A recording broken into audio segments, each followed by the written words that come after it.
గత కొద్ది రోజులుగా ఏపీ రాజకీయాల్లో మెగాస్టార్ చిరంజీవి పొలిటికల్ రీ ఎంట్రీపై జోరుగా చర్చ నడుస్తుంది.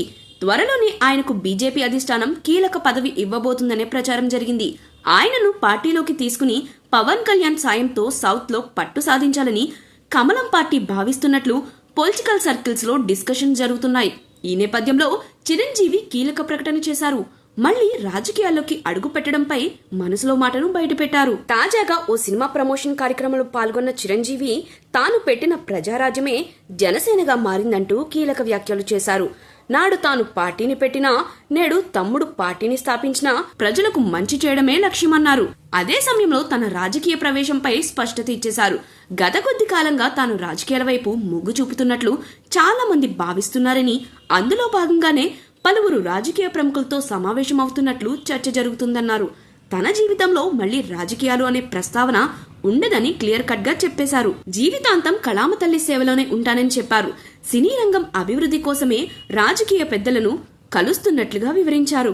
రాజకీయంగా తాను అనుకున్న లక్ష్యాలను నెరవేర్చేందుకు తన సోదరుడు పవన్ కళ్యాణ్ ఉన్నాడని చెప్పారు.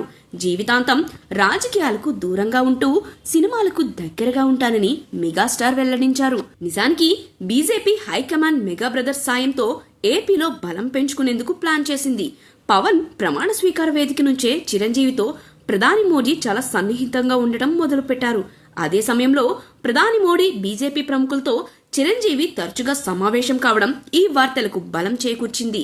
అంతేకాదు చిరంజీవికి బీజేపీ నాయకత్వం కీలక ప్రతిపాదనలు కూడా చేసినట్లు ప్రచారం జరిగింది.